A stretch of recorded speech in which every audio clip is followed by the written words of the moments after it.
Continue to remember, I'm going to say us this time instead of just Susan and Karen. It's a daily thing. Going over there, making sure that she's comfortable. I mean, she does have hospitals coming in and taking care of her, but we've got to make sure that all her meds are distributed correctly. She's really having a difficult time. The only thing that she really has use of is this right arm somewhat and two fingers and a thumb to be able to grasp things. Making sure that she has food, can get to it, feed herself. She is able to feed herself. And also my oldest granddaughter, Piper, she's, they moved up here from Baton Rouge, and she's really having a difficult time adjusting. She's making friends easy enough and whatnot, but it's still difficult for her. And also for the new addiction program, we brought RU, and so the new addiction and recovery program, that it'll go well, that God will lead in everything that we do there. I did notice a few weeks ago, Trevor said something about recovery program, not saying RU, and so I was like, okay. And I thought I remembered something about that, but yeah, definitely. Hopefully it'll continue to thrive and have people come and. It's good to have Linda Wolfrey back. She's been on for several months. Nobody can get in contact with her, and all of a sudden she just pops up, so that's good. Yeah, that's great. Unspoken. Well, a lot of needs this morning, a lot of sickness, a lot of things going on in everybody's life. So we'll go ahead and open up in prayer. Mr. Millman, can I get you to open us up in prayer this morning? Our Heavenly Father, we come to you. We ask you to just be with these requests this morning. Father, we pray for Tom's request, him and Susan, sister-in-law. We pray for Greg's unspoken. We pray for Jim's medication change, the adjustment to that. Lord, help him. Pray for Emily. Just pray for this Wednesday when she has her blood test, that it will come back where it would not be the aggressive type of cancer, Lord. We pray for Wanda up at the lake. Just help her, Father. Lord, we pray for our son's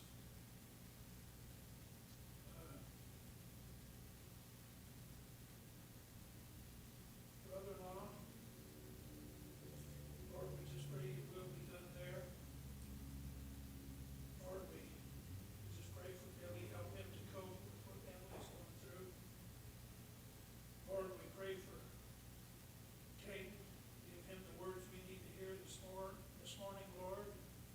Be with our pastor, be with the things that are going on in this morning's service with the baptism. Lord, just help us to be drawn closer to you, Lord, and live for you. We ask this in Jesus' name. Amen. All right. Let's get into our lesson this morning. We're in Genesis chapter 45.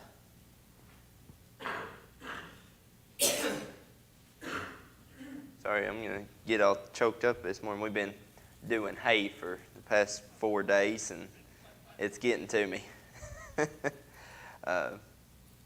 Genesis chapter 45.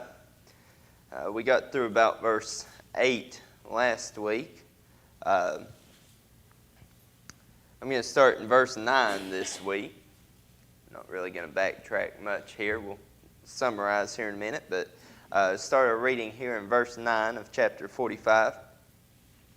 This is Joseph speaking to his brothers. He says, "Haste ye, and go up to my father, and say unto him, Thus saith thy son Joseph, God hath made me Lord of all Egypt. Come down unto me, tarry not.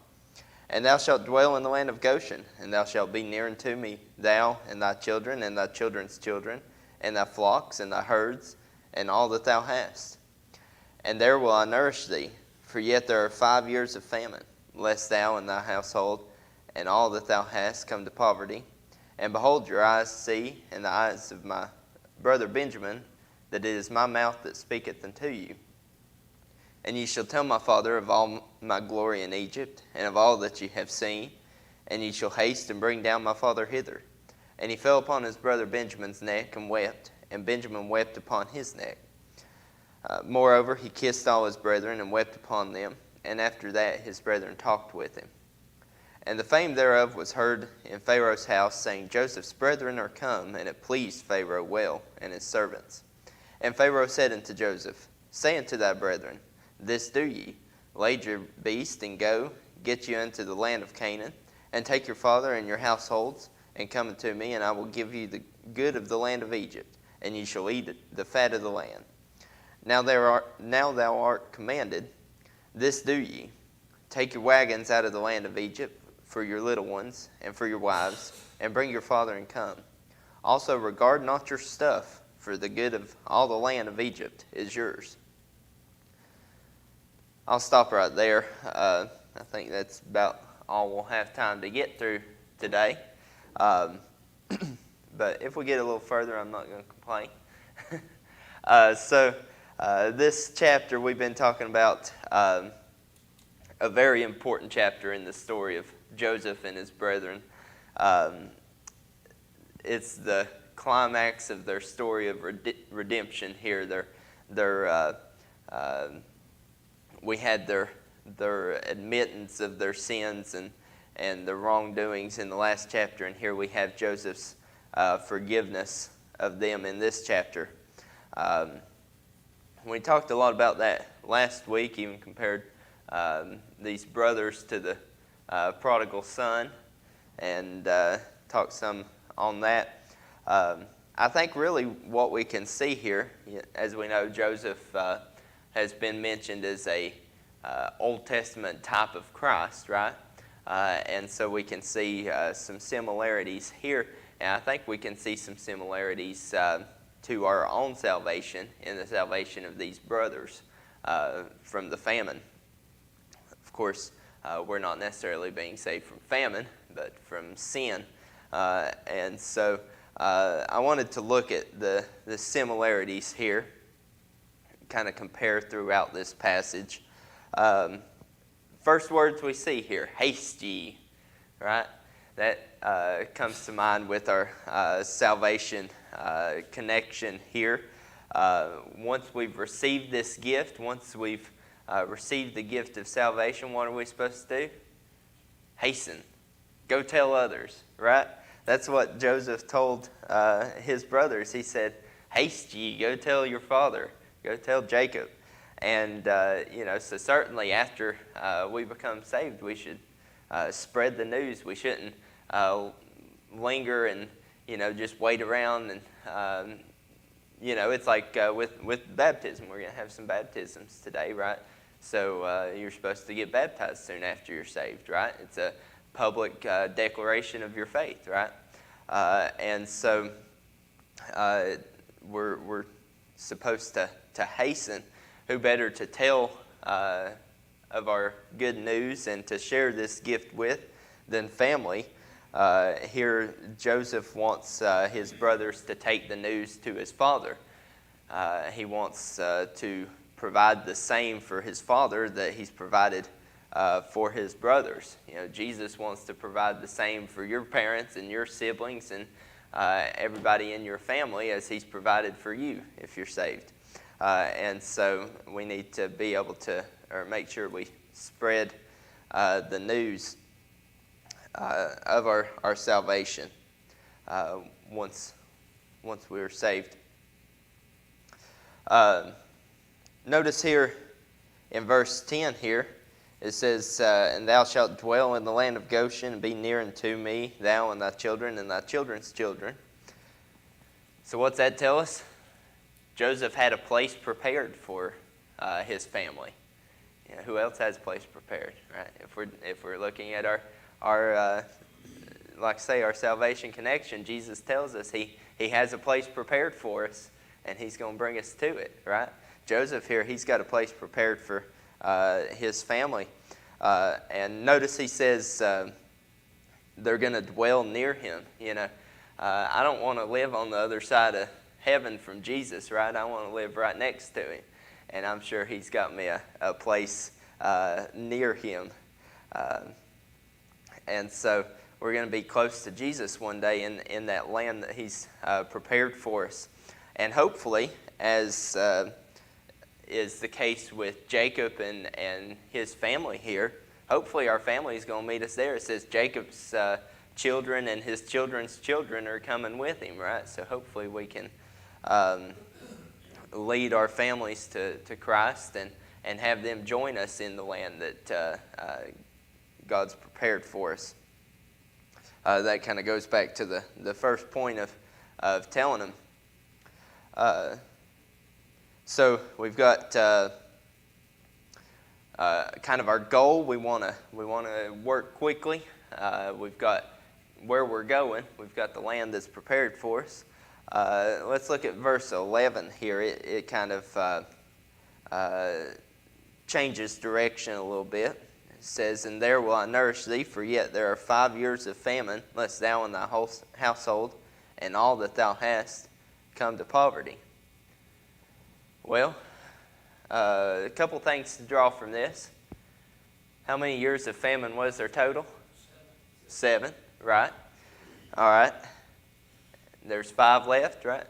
Who's good at math? How many did they suffer through? 2, right? Okay. Well, that kind of tells us we were right on our figuring of when they returned, right? We were kind of saying it'd probably been about 2 years.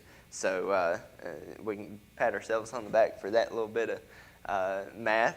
But the bigger thing is they will be taken care of, but they weren't taken care of immediately, right? They still had to suffer through 2 years of famine, but they're going to be saved from these 5 years of famine.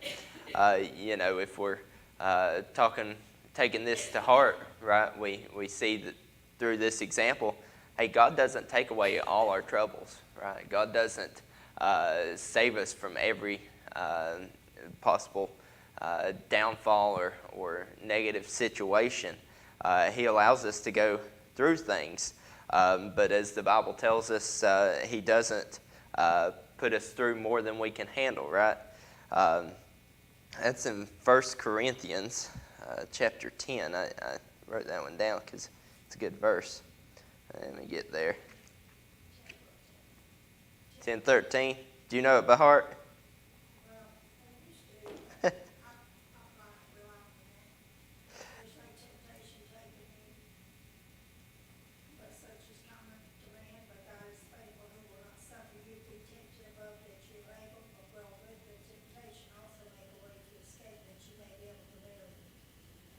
Were you reading that, or were you saying it from? Okay. Okay. I thought you had it memorized that good. This verse is very special, a very dear friend, a Christian lady. She taught Bible back then. They could teach Bible in school, and she is my Bible teacher in high school. And I was going through a really rough patch in my life, and she said she insisted I go and memorize that verse. In 70 years I was able to quote it, but age takes this toll. Memory, but I remember I know where to look. Yeah. Right. Well, definitely, you know, that is a great verse to memorize, right? It tells us, you know, some of the key things that can get us through hard situations, right? He's not going to allow us to go through more than we can bear. It tells us, I like right in the middle of the verse, but God is faithful, right? Hey, we could, you know, do without the rest of it. God's faithful, so we know that he's not going to put us through more than we can bear, and we know that he's not going to make us suffer more than we're able. I definitely like that verse. Wanted to look at it this morning. A lot of times we say, God's not going to give us more than we can bear, but we don't know where it's at, and we don't know the full verse, right? But definitely worth looking at there, seeing that God is faithful. But here we see that God is not putting these brothers through more than they can bear, right? He put them through 2 years of the famine, but he's provided them an escape, as the verse says, for this remaining 5 years. God knows the situation. Maybe he knew of the struggles going on at home.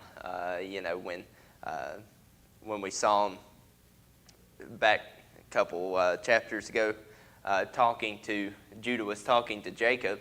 It seemed like there was a little bit of tension there. Maybe there was some family issues going on in the background, or maybe they were running short on money and weren't going to be able to buy food for the next season, or whatever the case. God knows what we're capable of and what we're not, and is not going to put us through more than we can bear. Now, when I read this verse, and I was, like I say, thinking of all this, trying to think from the point of view of our salvation, it kind of, the thing that sounded to me was like the Catholic view of purgatory, right? You got to suffer for a little while, and then you get the redemption, right? And then you get the salvation. Of course, we know that's not what's being taught here, not what's happening.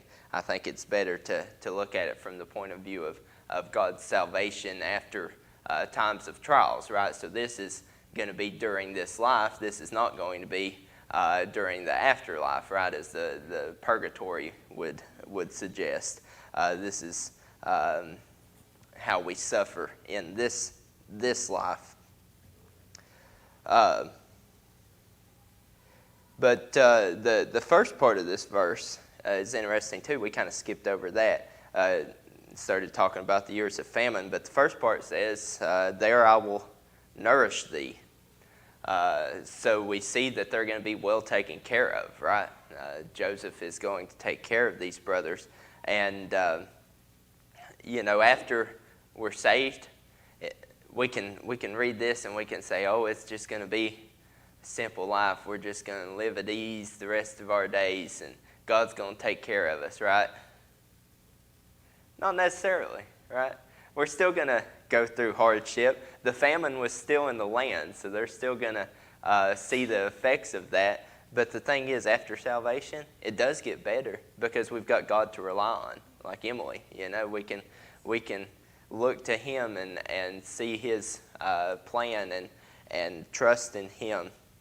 Do you have a comment, Tom? Yeah, comparing Joseph to Christ, here he's saying, God, your needs will be met. And that's what God tells us. Our needs will be met. Mm-hmm. And that we can rely on Him, that He will do that. And to your point of everything will be okay, we think, once we get saved, that we're going to have this magical life to live because God's watching out for us and taking care of us. And that's not true. There's still hard times to come. Yeah. Of the temptations that come.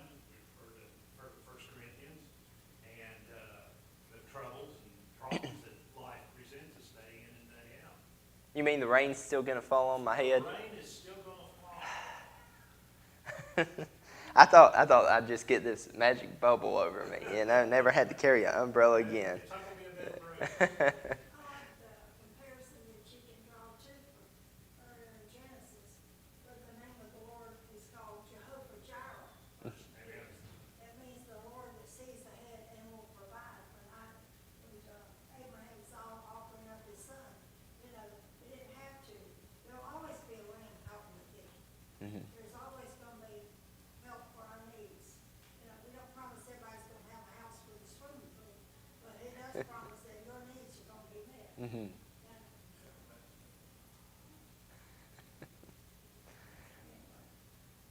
Well, yeah, definitely kind of goes back to that 1 Corinthians verse, right? God will provide an escape. God will provide a way, especially looking back at Abraham's story there.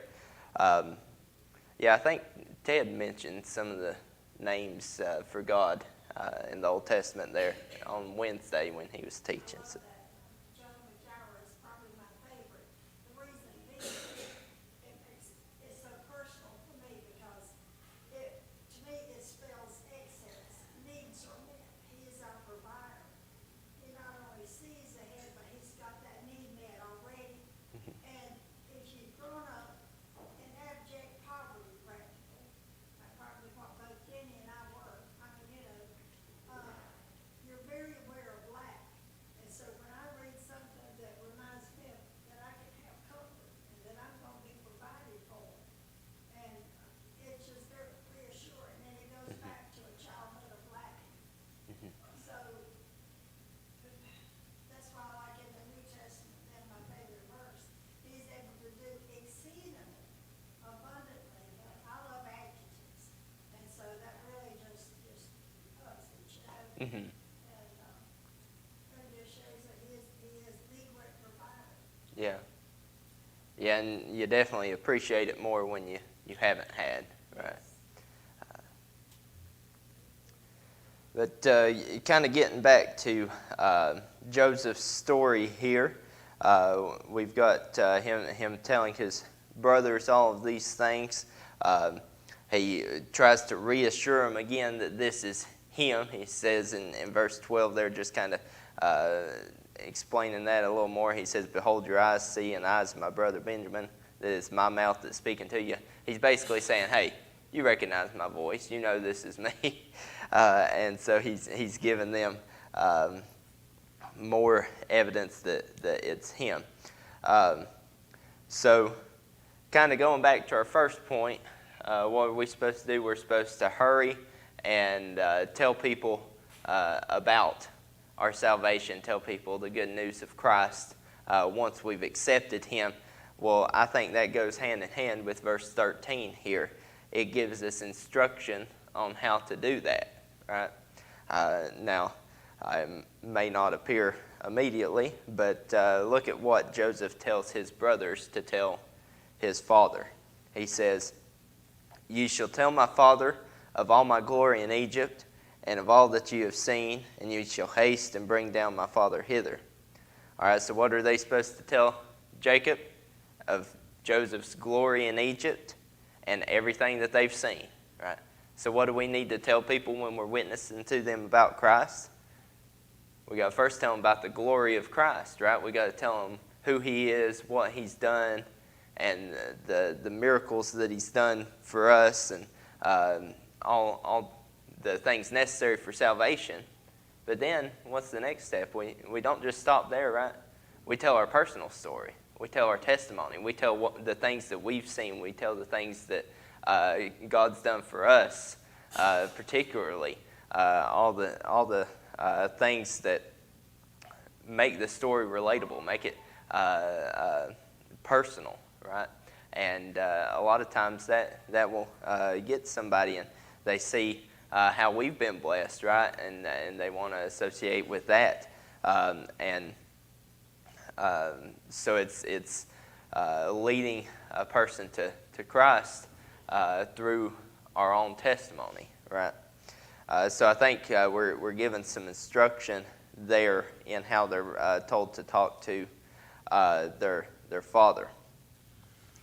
So the interaction with Joseph here kind of closes with him hugging and weeping for his brothers, and he goes to Benjamin particularly, right, and then he goes to the others,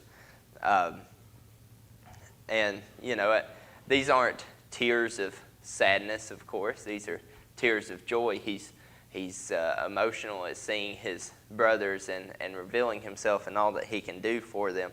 And I think, that's how we're going to be welcomed home one day as well. Jesus is going to come up to us, hug our neck, and weep for us, weep with us, weep tears of joy.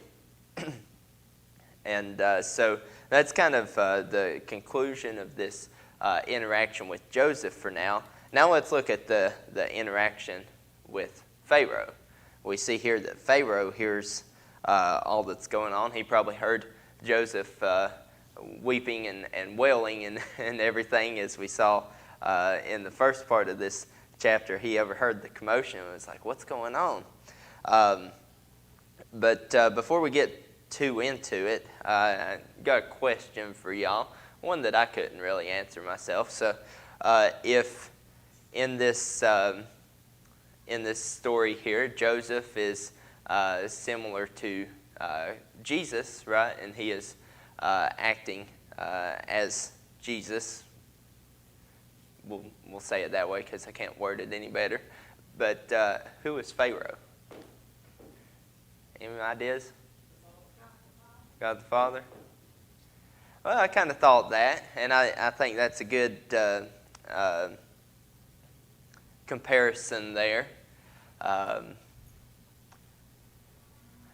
think in this scenario, though, with some of the things that Pharaoh said, I don't necessarily want to stick with that one. I think sometimes he can look that way, but sometimes he doesn't. I really don't know who fits him best, right? Of course, he's a man. He's not a god, as he would like to believe. And so he's fallible. So we can't expect him to be everything that God would be, right? And we can't expect him to be perfect. But if we were going to assign him a role, I think that would be a good one, God the Father. I'm preferring not to assign him a role. I just wanted to see what y'all said, what y'all thought. Because I thought about it for a long time, and I was like, I really want to say he represents God the Father, but I really don't either. So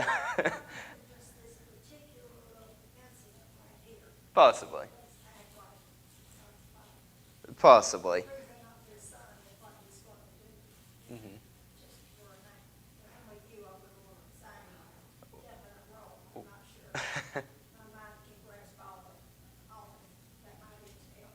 Well, and even for this role, I'm a little hesitant to do that. If I would maybe just assign him the role of a powerful man, right? Which he is. He's a powerful man. And I think he's ultimately playing that role. Let me get into it here, and maybe I can explain what I mean better. So Pharaoh kind of echoes a lot of what Joseph said, right? But words it a little different. Let's look at what he says here. We'll come back to verse 16 there here in a minute. But in verse 18 here, he says, "And take your father and your households and come unto me, and I will give you the good of the land of Egypt, and ye shall eat of the fat of the land." Okay, this is comparable to Joseph's statement of, hey, you're going to come to Goshen, you're going to be near me, and I'm going to take care of you, right? It's very comparable. There's a difference, though, right? There's a wording difference, of course, we hear. So Joseph is going to bring him to Goshen, put him near him, take care of him, right? Pharaoh just says, I'm going to give you the good of Egypt and the fat of the land, right? So what I'm seeing here, and this is part of why I want to go with my powerful man analogy rather than the God the Father analogy, is Joseph had a definite plan, right? Joseph had the way to accomplish the goal. Pharaoh just had the goal, right? His goal was to provide for them, to give them good things, to make sure they're happy. But how that's going to work, where he's going to put them, we're not really sure. Come on over and we'll find you a place, you know. But Joseph already had a place set out, right? God, Jesus, God, he already has a place for us set out. He knows my address in heaven. You know, that house is already built, and I ain't got to wait on it to be delivered in a few weeks, you know. So anytime I'm ready to move in, I'm welcome, right? Whereas Pharaoh, here. He's still trying to figure out where he's going to put them. Y'all know we're moving. We ordered a double wide. Well, we got to wait on them to deliver it. You know, it ain't there yet. Man is not as expedient as God, right? They're a little slower, but God has the ultimate plan. God has the complete plan. And so, like I say, that's the main reason that I want to go with Pharaoh being a powerful man rather than God the Father. But I do see enough of a similarity to where you could make that analogy if you'd like. Because he is kind of in agreement with Joseph here. He goes a step further, though, than Joseph, right? He provides them with wagons to carry their children and their women and their elderly on so that they don't have to walk. He authorizes the use of a caravan, basically. He's going to provide them protection and ease in returning to Egypt here. And then this last statement that Pharaoh makes in verse 20 here, I think this speaks to his generosity, right? He says, "Regard not your stuff, for the good of all the land of Egypt is yours." Hey, wherever they're moving into, he don't know where, but he's going to make sure it's fully furnished, right? They ain't going to have to transport their couch, right? They can leave it back there, and they're going to get a nice new one. That likens to the inheritance through joint heirs with Christ that we have. Mm-hmm. That God's going to have it all for us, go back for nothing. Yeah, we don't have to, have a bunch of retirement stored up for heaven, right? We ain't, I ain't gonna fill my coffin with a bunch of money or anything, or try to tow a trailer behind the hearse or anything. There's no need, right? We don't have to bring our stuff. We can't bring our stuff, so it's a good thing we don't have to. But God provides for us, and God will make sure our needs are met, and provide more than we need in heaven. I like the way that Joseph refers to it, it's never refers to it as stuff.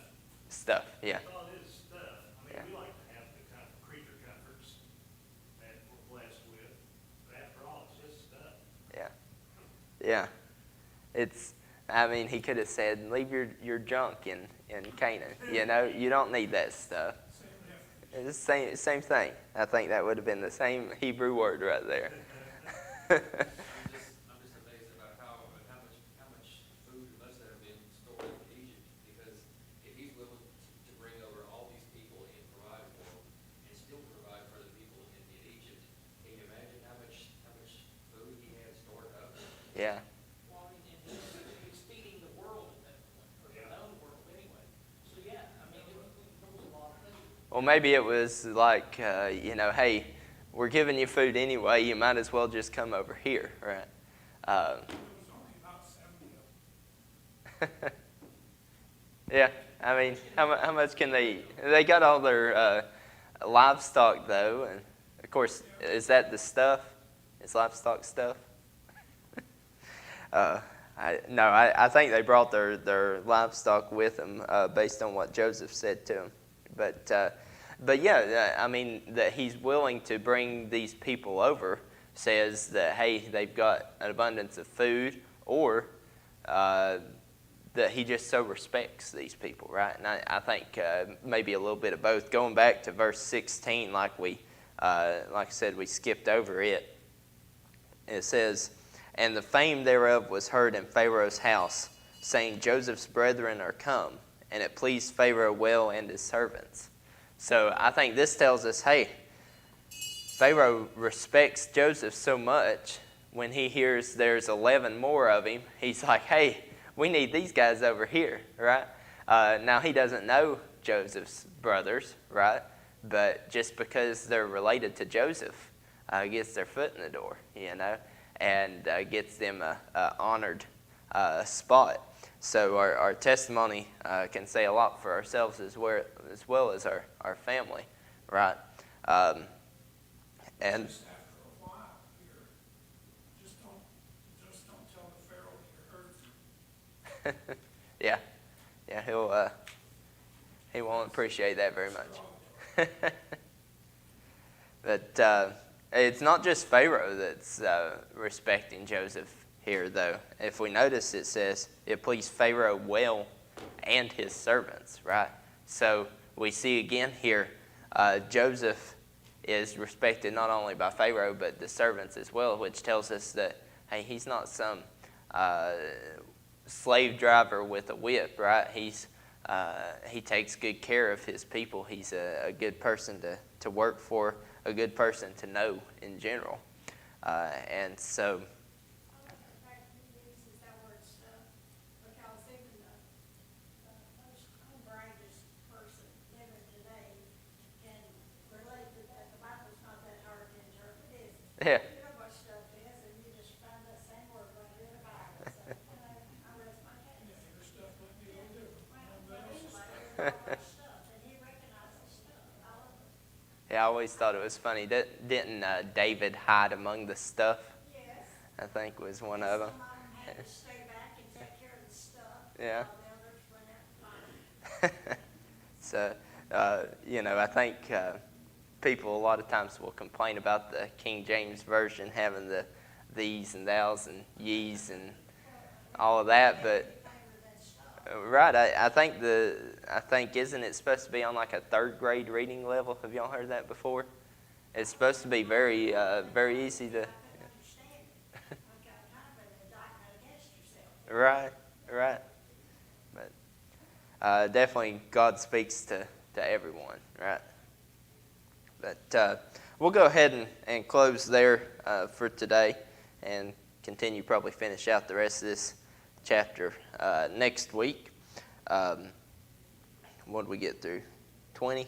All right, yeah, we'll finish out next week. But we'll go ahead and close in prayer for today.